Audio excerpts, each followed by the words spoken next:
السلام علیکم ورحمۃ اللہ وبرکاتہ۔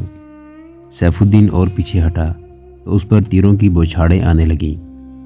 سلطان ایوبی کے چھاپہ مار رات بھر سرگرم رہے۔ صبح ابھی دھندلی تھی جب سلطان ایوبی نے ایک چٹان پر چڑھ کر میدان جنگ کی کیفیت دیکھی۔ اس کے سامنے اب جنگ کا آخری مرحلہ تھا۔ اس نے قاصد کو اپنے ریزرو دستوں کے کمانڈر کی طرف دوڑا دیا۔ تھوڑی ہی دیر میں سرپٹ دوڑتے گھوڑوں نے زمین ہلا ڈالی۔ پیادہ دستے دائیں اور بائیں سے نکلے۔ اللہ اکبر کے نعروں سے آسمان پھٹنے لگا۔ سیف الدین کی افواج اس قابل نہیں رہی تھی کہ اس حملے کی تاب لا سکے۔ گھیرا بھی تھا اور گھیرا مکمل تھا۔ سامنے سے شدید حملہ آ گیا۔ سیف الدین کی افواج کا جذبہ تو ختم ہو چکا تھا۔ خود سیف الدین دل چھوڑ بیٹھا۔ وہ دیکھ رہا تھا کہ کمان اس کے ہاتھ سے نکل گئی ہے اور افواج لڑنے کے قابل نہیں رہی۔ سوار زخمی سپاہیوں کو روند رہے تھے۔ آخر انہوں نے فردن فردن ہتھیار ڈالنے شروع کر دیے۔ سلطان ایوبی کی وہ فوج جو سیف الدین کے عقب میں تھی آگے آ رہی تھی۔ دائیں بائیں سے چھاپہ مار ہلے پہ ہلہ بول رہے تھے۔ سیف الدین کی افواج شکنجے میں پیس گئی۔ سیف الدین کے مرکز تک پہنچے تو وہاں شراب کی سراہیوں کے سوا کچھ بھی نہیں تھا۔ وہاں سے جو قیدی پکڑے گئے انہوں نے بتایا کہ ان کا سالار اعلیٰ آخری بار ایک چٹان کی اوٹ میں دیکھا گیا تھا، پھر نظر نہیں آیا۔ اسے سلطان ایوبی کے حکم سے بہت تلاش کیا گیا مگر وہ کہیں بھی نظر نہ آیا۔ وہ نکل گیا تھا۔ اپنی افواج کو سلطان ایوبی کے رحم و کرم پر چھوڑ کر وہ بھاگ گیا تھا۔ رات ایک خیمے میں جو ترکمان کے سبزہ زار میں خاص طور پر نصب کیا گیا تھا، فوزی اپنے بھائی کی لاش کے پاس بیٹھی کہہ رہی تھی، میں نے خون کی ندی پار کر لی ہے جس پر کوئی پل نہیں ہوتا۔ حارث، میں نے تمہارا فرض ادا کر دیا ہے۔ سلطان ایوبی اس خیمے میں داخل ہوا تو فوزی نے پوچھا، سلطان کیا خبر ہے؟ میرے بھائی کا خون رائے گاں تو نہیں گیا؟ اللہ نے دشمن کو شکست دی ہے، تم فاتح ہو میری بچی، تم۔ اور سلطان ایوبی کی آواز رکت میں دب گئی۔ اس کے آنسو بہہ نکلے۔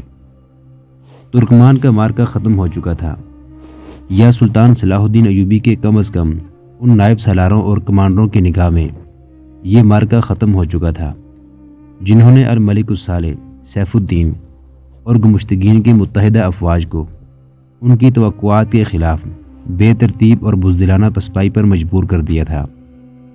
سلطان ایوبی کے فاتح کمانڈروں کے سامنے دشمن کی لاشیں پڑی تھیں، زخمی تڑپ رہے تھے۔ منہ زور گھوڑے اور زخمی گھوڑے اور اونٹ زخمیوں اور لاشوں کو کچل رہے تھے۔ دشمن کے جو سپاہی بھاگ نہیں سکے تھے وہ ہتھیار پھینک کر الگ جمع ہوتے جا رہے تھے۔ بے انداز تلواریں، ڈھالیں، برچیاں، کمانیں، تیروں سے بھرے ہوئے ترکش، خیمے، فوجیوں کا ذاتی سامان جس میں نقدی اور قیمتی اشیاء بھی تھی، دور دور تک بکھری ہوئی تھی۔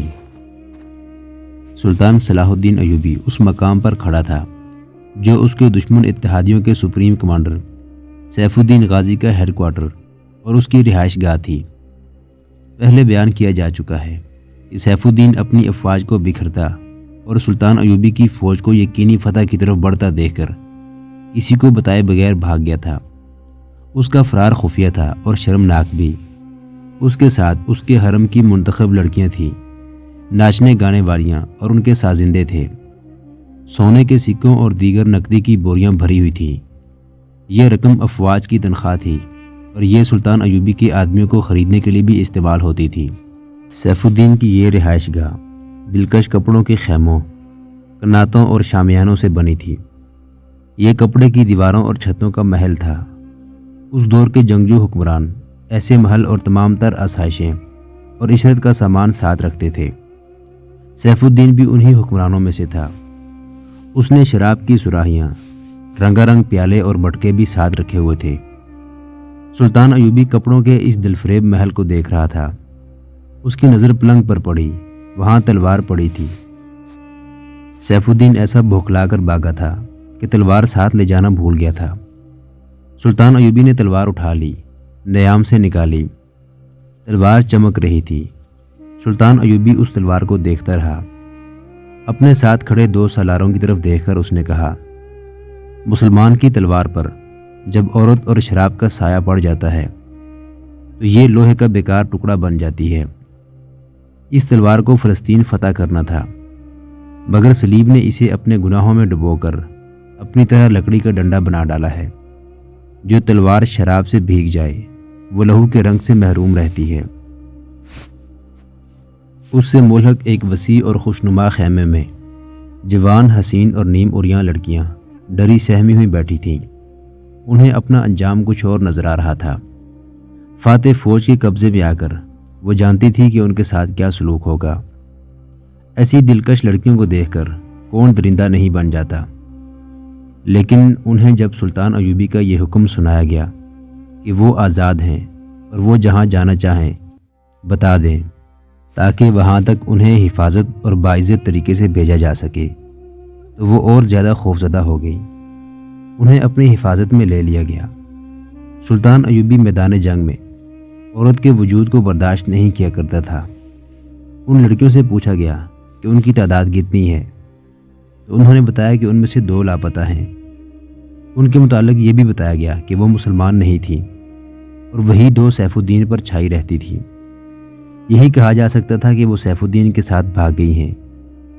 اس دور کی جنگوں میں عموماً یوں ہوتا تھا کہ جنگ ختم ہوتے ہی فاتح فوج مال غنیمت پر ٹوٹ پڑتی تھی۔ زیادہ تر فوجی شکست خوردہ فوج کے اعلیٰ کمانڈر کی رہائش گاہ یعنی مرکز پر دھاوا بولتے تھے، کیونکہ وہاں خزانہ، شراب اور عورتیں ہوتی تھیں۔ ایک طوفانی ہڑبونگ اور بعض اوقات دنگا فساد برپا ہو جاتا تھا۔ سلطان صلاح الدین ایوبی کے احکام سخت تھے۔ کسی افسر کو بھی اس کا عہدہ کتنا ہی اونچا کیوں نہ ہو اجازت نہیں تھی کہ مال غنیمت کو ہاتھ لگائے۔ مال غنیمت سمیٹنے اور ایک جگہ جمع کرنے کا کام کسی ایک دستے کے سپرد کیا جاتا تھا۔ اس کی تقسیم سلطان ایوبی خود کرتا تھا۔ ترکمان کے مارکے کے بعد سلطان ایوبی نے مال غنیمت کے متعلق کوئی حکم نہ دیا۔ اس نے اپنے اور دشمن کے زخمیوں کو اٹھانے، مرہم پٹی کرنے اور جنگی قیدیوں کو الگ کرنے کا حکم دے دیا تھا۔ سلطان ایوبی میدان جنگ میں نظم و نسق اور ڈسپلن کی سختی سے پابندی کراتا تھا۔ اس مارکے میں دشمن بے ترتیبی سے بھاگا تھا۔ سلطان ایوبی کے بعد دستوں نے تعاقب بھی کیا تھا، لیکن اس کی ٹریننگ ایسی تھی کہ تعاقب میں بھی دستے اور جیش ترتیب میں اور ایک دوسرے کے ساتھ رابطے میں رہتے تھے۔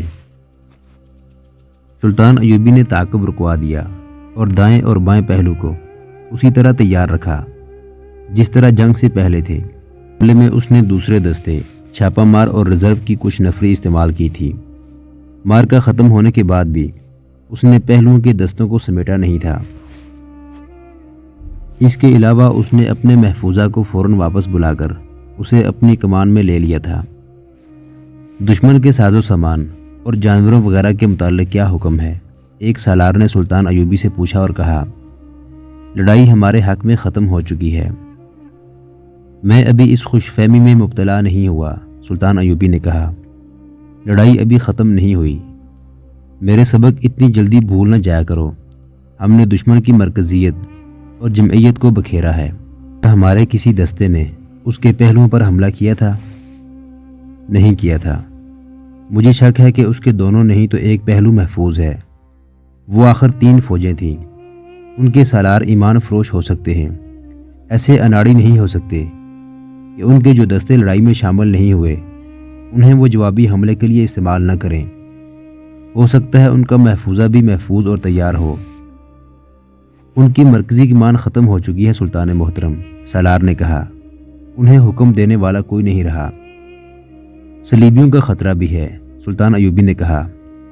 گو مجھے کسی طرف سے بھی اطلاع نہیں ملی کہ صلیبی فوج کے ہی قرب و جوار میں موجود ہے، لیکن یہ علاقہ چٹانی ہے، جہاں ٹیلے اور وسیع نشیب بھی ہیں۔ بعض جگہوں پر جنگل بھی ہیں اور کچھ حصہ ریگستانی بھی ہے۔ نظر دور تک نہیں دیکھ سکتی۔ دشمن اور سانپ پر کبھی بھروسہ نہیں کرنا چاہیے، مرتے مرتے ڈنک مار دیتا ہے۔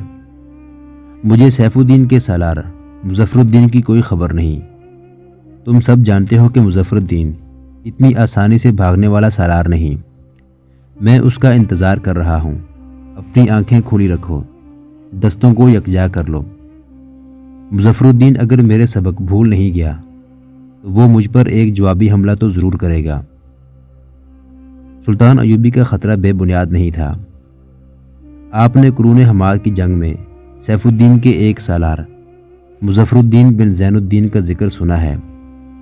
مظفر الدین سلطان ایوبی کی فوج میں سالار رہ چکا تھا اور اس کی مرکزی کمان میں اس کے ساتھ بھی رہا تھا، اس لیے اسے اچھی طرح علم تھا کہ سلطان ایوبی جنگی منصوبہ کن عناصر کو سامنے رکھ کر تیار کرتا اور میدان جنگ میں اس میں کس طرح رد و بدل کرتا ہے۔ مظفر الدین کچھ تو ذہنی لحاظ سے پیدائشی جنگجو تھا، زیادہ تر تربیت سلطان ایوبی سے حاصل کی، اس لیے اس میں وہ جوہر تھے جو اسے میدان جنگ سے منہ نہیں موڑنے دیتے تھے۔ وہ سیف الدین کا قریبی رشتہ دار غالباً چچا زاد بھائی تھا۔ جب سلطان ایوبی مصر سے دمشق آیا اور مسلمان امراء اس کے خلاف صف آرا ہو گئے تو مظفر الدین سلطان ایوبی کو بتائے بغیر اس کی فوج سے نکل کر اس کے دشمن کے کیمپ میں چلا گیا تھا۔ ترکمان کے اس مارکے سے پہلے قرون حماد کے مارکے میں مظفر الدین نے سلطان ایوبی کے پہلو پر ایسا شدید حملہ کیا تھا جس کا مقابلہ سلطان ایوبی نے پہلو کے دستوں کی قیادت اپنے ہاتھ لے کر کیا تھا۔ قاضی بہاؤالدین شداد کی تحریر کے مطابق اگر سلطان ایوبی خود قیادت نہ کرتا تو مظفر الدین جنگ کا پانسا پلٹ دیتا۔ سلطان ایوبی مظفر الدین کو فن حرب و ضرب کا استاد مانتا تھا۔ اب ترکمان میں اسے جاسوسوں نے اس کے متحدہ دشمنوں کی افواج کے متعلق جو معلومات دی تھی ان میں ایک یہ بھی تھی کہ مظفر الدین بھی ان افواج کے ساتھ ہے۔ یہ معلوم نہیں ہو سکا تھا کہ وہ قلب میں ہے، دائیں ہے، بائیں ہے، یا وہ محفوظہ کا سالار ہے۔ سلطان ایوبی نے چند ایک جنگی قیدیوں سے اس کے متعلق پوچھا تھا۔ انہوں نے یہ تصدیق تو کر دی تھی کہ مظفر الدین لشکر کے ساتھ ہے، مگر یہ کسی کو علم نہیں تھا کہ کہاں ہے۔ ہو سکتا ہے کہ قیدیوں نے اس پر پردہ ڈال لیا ہو کہ مظفر الدین کہاں ہے۔ سلطان ایوبی نے اپنے سالاروں سے کہا، میں تسلیم نہیں کر سکتا کہ وہ لڑے بغیر بھاگ گیا ہوگا۔ وہ میرا شاگرد ہے، میں اس کی جنگی اہلیت سے بھی واقف ہوں اور اس کی فطرت سے بھی۔ وہ حملہ کرے گا اگر اسے یقین ہوا کہ وہ شکست کھا جائے گا، پھر بھی وہ حملہ کرے گا۔ اسے حملہ کرنا چاہیے ورنہ مجھے مایوسی ہوگی۔ صلاح الدین ایوبی یہ نہ کہے کہ مظفر الدین بھی بھاگ گیا ہے۔ یہ آواز سیف الدین کے سالار مظفر الدین کی تھی جو ترکمان کے میدان جنگ سے 2-2.5 میل دور سنائی دے رہی تھی۔ میں لڑے بغیر واپس نہیں جاؤں گا۔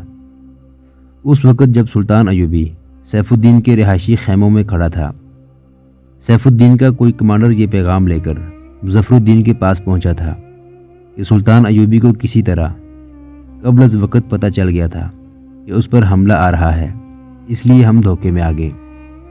اب یہاں لڑنا بیکار ہے، بہتر یہ ہے کہ تم بھی واپس چلے جاؤ اور اپنے دستوں کو کسی اور بہتر جگہ لڑانے کے لیے بچا کر لے جاؤ۔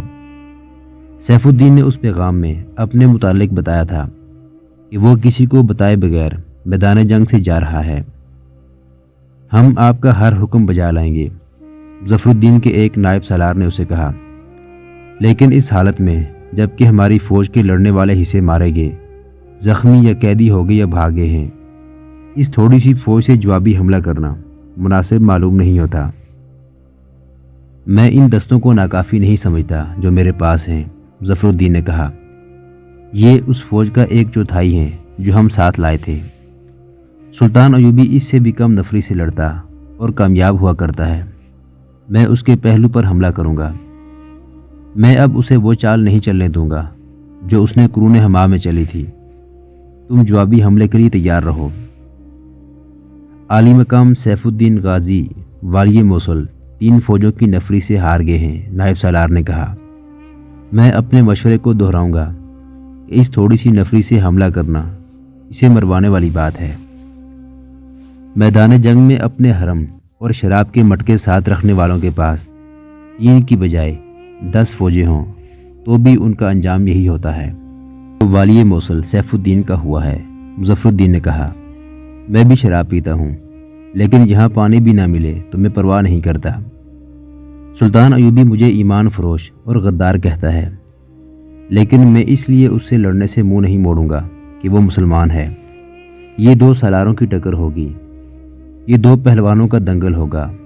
یہ تیغ زنوں کا مقابلہ ہوگا۔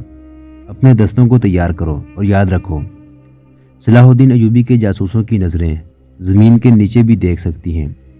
اپنے دستوں کو آج رات اور پرے لے چلو اور ہر طرف دور دور تک اپنے آدمی چھوڑ دو۔ وہ جسے مشکوک حالت میں گھومتا پھرتا دیکھے اسے پکڑ لیں۔ اس نے ایک جگہ منتخب کر لی تھی جہاں دستوں کو چھپایا جا سکتا تھا۔ حملے کے لیے اس نے کوئی دن اور وقت مقرر نہ کیا۔ اپنے نائب سالاروں سے کہا، سلطان ایوبی میں لومڑی کی چالاکی اور خرگوش کی پھرتی ہے۔ مجھے میرے مخبروں نے بتایا ہے کہ اس نے ابھی مال غنیمت سمیٹا نہیں اور اس نے اپنی فوج کے پہلوؤں کو بھی نہیں سمیٹا۔ اس سے پتہ چلتا ہے کہ وہ پیش قدمی نہیں کرے گا، اور یہ بھی ظاہر ہوتا ہے کہ وہ ہمارے جوابی حملے کا خطرہ محسوس کر رہا ہے۔ میں اسے اچھی طرح جانتا ہوں، وہ کس انداز سے سوچا کرتا ہے۔ میں اسے یہ دھوکہ دوں گا کہ ہم سب بھاگ گئے ہیں اور اب حملے کا خطرہ ٹل گیا ہے۔ یہ عقل اور فہم و فراست کی جنگ ہوگی۔ وہ 2 دنوں سے زیادہ انتظار نہیں کرے گا۔ اس کی طرح میں بھی اپنے جاسوسوں کو اس کی نقل و حمل دیکھنے کے لیے استعمال کروں گا۔ جو ہی وہ مال غنیمت سمیٹنے لگے گا اور اس کی توجہ دائیں بائیں سے ہٹ جائے گی، ہم اس کے پہلو پر حملہ کر دیں گے۔ یہی وہ خطرہ تھا جسے سلطان ایوبی محسوس کر رہا تھا۔ سیف الدین کے لشکر پر جس طرح سلطان ایوبی نے بے خبری میں اس کی توقعات اور اس کے خوابوں کے خلاف حملہ کیا تھا، اس کی تفصیلات پچھلی قسط میں سنائی جا چکی ہیں۔ آپ نے سنا ہے کہ سلطان ایوبی نے ایک تو اپنے دستے سیف الدین کی فوج کے دائیں بائیں سے اس کے عقب میں بھیج دیے تھے۔ ان کے علاوہ اس نے اپنے چھاپا مار بھی روانہ کر دیے تھے۔ یہ اس کی کمانڈو فورس تھی جس کے ہر کمانڈر اور سپاہی میں غیر معمولی ذہانت، دلیری اور پھرتی تھی، اور یہ تربیت یافتہ جاسوس بھی تھے۔ اس فورس نے 4-4 سے لے کر 12-12 کی ٹولیوں میں تقسیم ہو کر دشمن کو بہت نقصان پہنچایا تھا۔ ان میں ایک ٹولی 12 سپاہیوں کی تھی جس کے صرف 3 سپاہی اور ٹولی کا کمانڈر الناصر زندہ تھے۔ الناصر اپنی ٹولی کے ساتھ ترکمان کے مارکے سے ہی سیف الدین کی متحدہ فوج کے دور پیچھے چلا گیا تھا۔ اس کا نشانہ عموماً دشمن کی رسد ہوتی تھی۔ اب کہ بھی وہ اپنی ٹولی کو گھوڑوں پر لے گیا تھا۔ اس کے پاس فلیتے والے آتشی تیر تھے، تھوڑا سا آتش گیر مادہ تھا، برچھیاں، تلواریں اور خنجر تھے۔ رسد بہت دور تھی۔ الناصر کو زمین نے یہ سہولتیں مہیا کی تھی کہ یہ میدان یا ریگزار نہیں بلکہ دور دور تک چٹانیں، ٹیلے اور نشیبی علاقے تھے جن میں چھپنا آسان تھا۔ دن کے دوران ہدف کے قریب گھوڑے چھپائے جا سکتے تھے۔ اتحادیوں کی افواج کی رسد جس میں فوج کے لیے اناج اور جانوروں کے لیے خشک گھاس اور دانہ وغیرہ تھا، پیچھے آ رہا تھا۔ اس سامان میں تیر و کمان اور برچھیاں وغیرہ بھی تھیں۔ الناصر نے پہلی ہی رات رسد پر کامیاب چھاپا مارا تھا۔ بہت سی رسد آتشی تیروں سے جل گئی تھی۔ دن کو وہ اپنی ٹولی کے ساتھ ایک جگہ چھپا رہا تھا مگر سویا نہیں تھا۔ اس نے دیکھ لیا تھا کہ دشمن کے فوجی کھڑنالوں میں اور ٹیلوں کی اوٹ میں اس کی پارٹی کو ڈھونڈ رہے تھے۔ اس نے اپنے سپاہیوں کو ادھر ادھر موزوں بلندیوں پر بٹھا دیا تھا۔ انہوں نے کمانوں میں تیر ڈال رکھے تھے۔ دشمن کے فوجی دور سے ہی واپس چلے گئے تھے۔ سورج غروب ہونے کے بعد اس نے چھپ کر رسد کا قافلہ دیکھا۔ قافلے نے پڑاؤ ڈال دیا تھا مگر اس رات شب خون آسان نظر نہیں آتا تھا۔ دشمن نے ارد گرد گشتی پہرے کا بڑا سخت انتظام کر دیا تھا۔ یہ پہرا پیدل بھی تھا اور گھوڑ سوار بھی۔ اس کے باوجود الناصر نے شب خون کا ارادہ کر لیا۔ دشمن کی ابھی بہت سی رسد باقی تھی۔ یہ سلطان ایوبی کا ایک تباہ کن طریقہ کار تھا۔ دشمن کی رسد کو چھاپا ماروں سے تباہ کر دیا کرتا تھا۔ اس کے لیے اس نے ایسے فوجی تیار کر رکھے تھے جو جذبے کے لحاظ سے جنونی اور خبتی تھے۔ ان کی دلیری غیر معمولی اور ذہانت اوسط درجہ سپاہیوں سے خاصی زیادہ تھی۔ ان جانبازوں کی دیانتداری کا یہ عالم تھا کہ اتنی دور جا کر بھی جہاں انہیں دیکھنے والا کوئی نہیں ہوتا تھا، وہ فرد شناسی کا جانبازانہ مظاہرہ کرتے تھے۔ الناصر نے رات کو گھوڑے وہیں بندے رہنے دیے جہاں دن کو چھپائے تھے۔ اپنی پارٹی کو پیدل لے گیا۔ ایک جگہ سے وہ دشمن کی رسد کے پڑاؤ میں داخل ہو گیا اس نے سامان کے انباروں پر آتش گیر مادہ چھڑک کر آگ لگا دی، اپنی ٹولی کو بکھیر دیا۔ سپاہیوں نے شعلوں کی روشنی میں بھاگتے دوڑتے سپاہیوں کو تیروں کا نشانہ بنانا شروع کر دیا۔ دشمن کے فوجی انہیں تلاش کرنے لگے۔ چھاپا مار کب تک چھپ سکتے تھے؟ ایک ایک کر کے پکڑے اور مارے گئے۔ ان میں سے وہی 3 زندہ رہے جو الناصر کے ساتھ تھے۔ انہوں نے بہت تباہی مچائی تھی۔ رسد کے ساتھ جو پہرے دار اور دیگر لوگ تھے، انہوں نے ان سب کو گھیرے میں لینے کی کوشش کی۔ الناصر نے اپنے 3 ساتھیوں کو الگ نہ ہونے دیا۔ وہ شعلوں سے دور ہٹ کر اندھیرے میں گھوڑا گاڑیوں اور خیموں کی اوٹ میں چھپتے، اپنے قریب سے گزرتے سپاہیوں سے بچتے کسی اور ہی سمت کو نکل گئے۔ الناصر نے آسمان کی طرف دیکھا، اسے کوئی ستارہ نظر نہ آیا۔ چھاپا ماروں کو ستاروں سے سمت معلوم کرنے کی ٹریننگ دی جاتی تھی، مگر اس رات آسمان گرد و غبار کی طرح کے بادلوں میں چھپا ہوا تھا۔ الناصر رسد کے پڑاؤ سے دور نکل گیا۔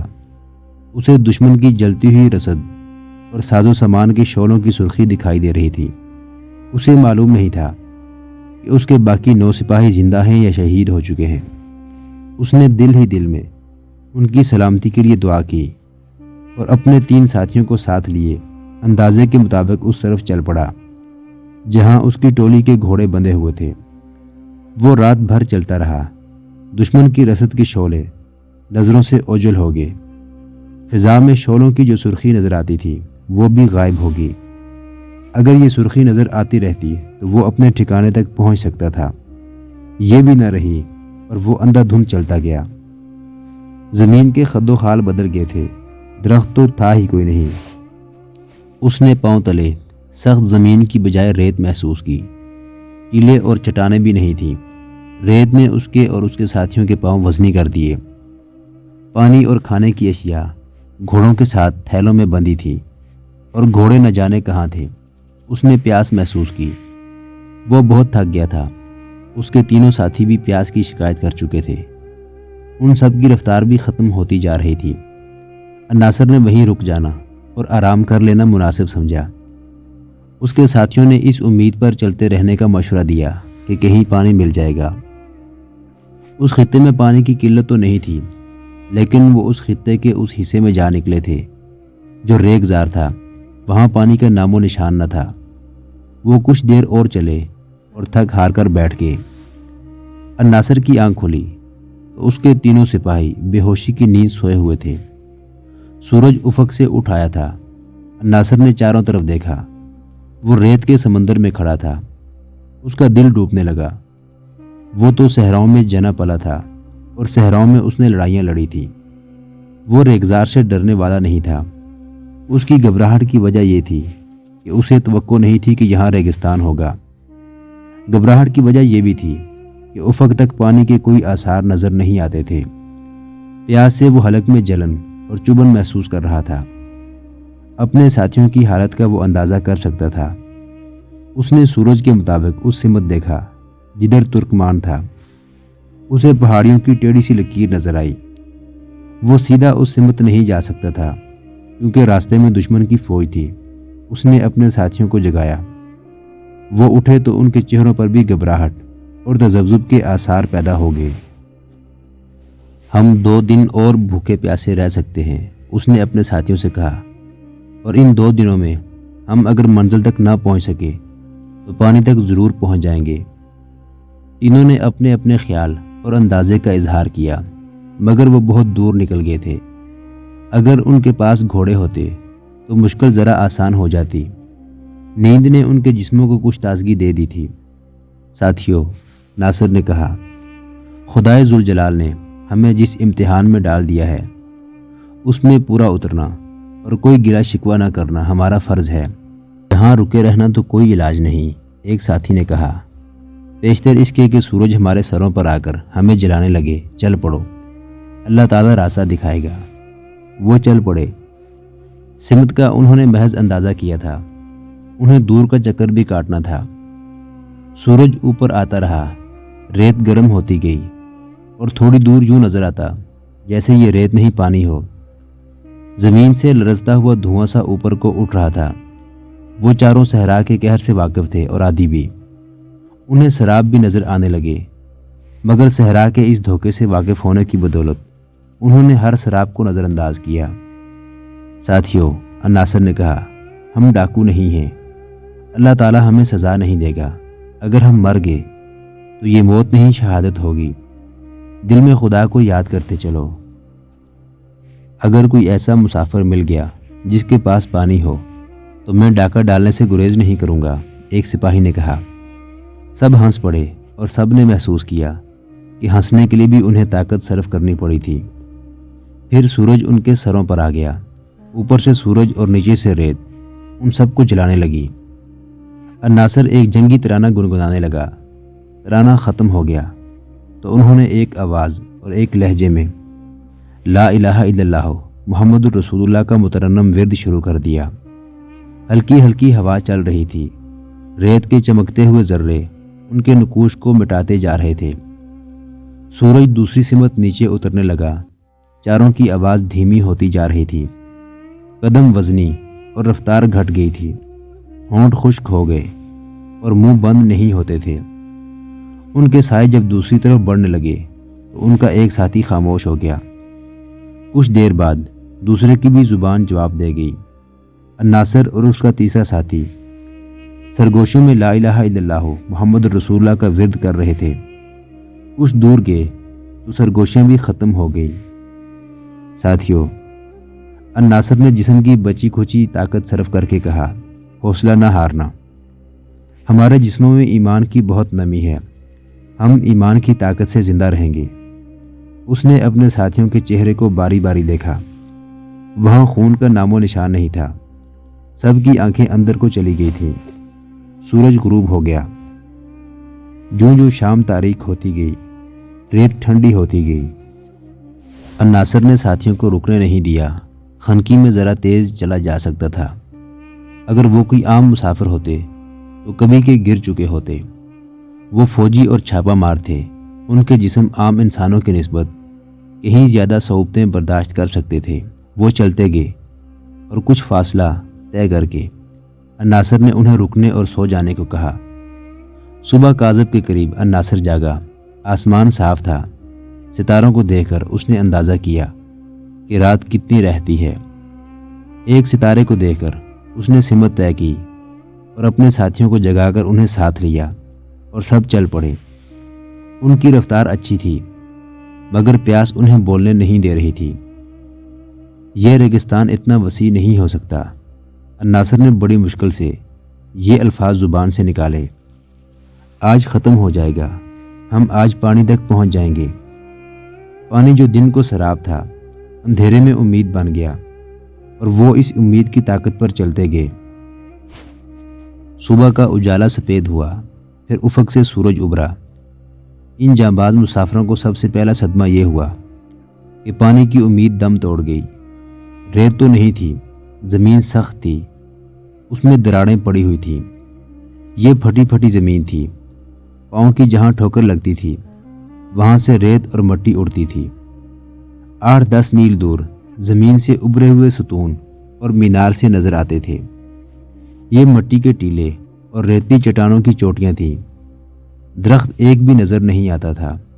زمین کی حالت بتاتی تھی کہ صدیوں سے پیاسی ہے اور یہ کسی انسان کا خون پینے سے گریز نہیں کرے گی۔ الناصر نے اپنے ساتھیوں کے چہروں کا جائزہ لیا، اس سے اسے اندازہ ہو گیا کہ اس کے اپنے چہرے کی حالت کیسی ہے۔